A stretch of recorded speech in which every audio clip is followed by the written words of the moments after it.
Ces pinasses en plein chargement assurent la liaison Koumassi-Adjaoui, un village situé sur la petite île de Port-Boué.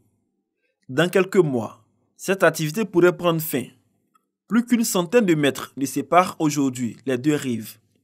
Cette situation inquiète véritablement les populations et les transporteurs. Un remblai de la lagune a été fait par des entreprises en vue de mener des activités de vente des véhicules, mais aussi pour la construction d'habitats et d'entreprises. Dragage, vente du sable pour les travaux de construction.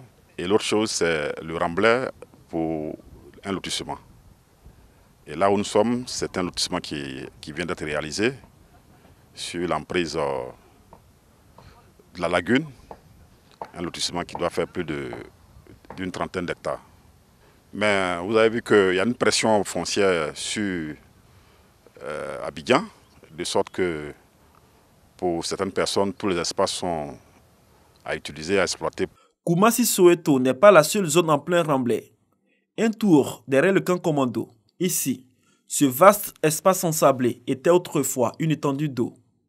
Mais depuis la suspension des opérations de dragage de la lagune, cet opérateur économique installé en ces lieux et qui soutient disposer d'une autorisation fait du remblai.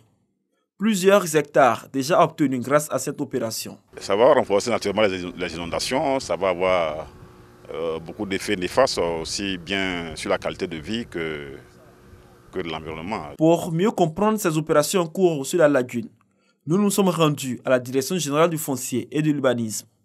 Et la réponse du premier responsable de cette direction est claire. C'est bel et bien une activité illégale. En tout cas, à notre niveau, aucune autorisation n'est donnée. D'ailleurs, si nous recevons des actes, c'est-à-dire que des documents pour que ces personnes demandent des actes, nous les refusons. Puisqu'en fait, pour nous, le bord lagunaire, à une certaine distance, ne doit pas être occupé. D'ailleurs, on ne peut pas donner de permis, parce que pour donner un permis de construire, il faut avoir un acte de propriété.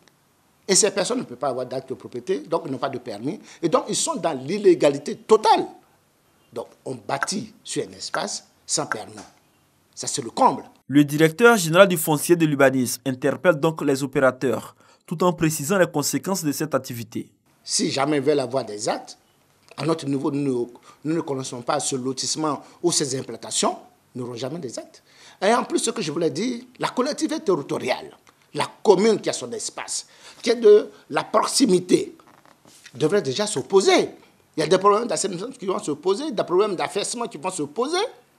Parce que quand on fait un tel lotissement ou bien une telle implantation, il n'y a aucune règle d'urbanisme qui régit cela.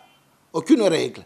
S'il faut aller à R+1, R+2, pour ne pas plus tard que le bâtiment s'affaisse. Ainsi de suite, toutes ces règles-là doivent être édictées. Interpellée, la mairie de Koumassi se défend. En des parties de quartier, la mairie a permis que, par exemple, à Joël Bruno, c'était un cas, c'est un comité d'aide à la restructuration du quartier précaire. En ce moment, ceux qui ont été touchés par les emprises d'ouverture des voies ou alors pour certains travaux de la restructuration devraient être recasés sur un remblai. À ce moment-là, la mairie s'engage auprès du quartier et demande donc les autorisations qu'il faut pour pouvoir faire ce remblai, mais dans des limites prescrites et bien connues.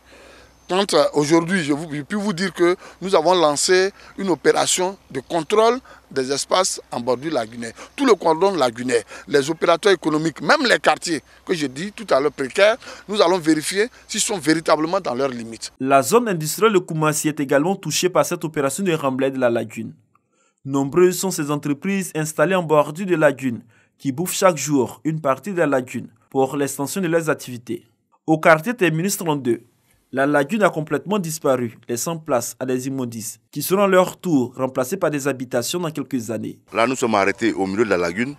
Il y a une branche de la lagune qui passait par ici, qui s'étendait jusqu'au quartier d'Ivo derrière vous, là où se trouve l'exutoire, la saut d'ici, de l'onage qui déversait l'eau de façon naturelle dans la lagune. Avant, c'était une pinasse. Il y avait une pinasse ici qui faisait traverser les gens à 100 francs par jour.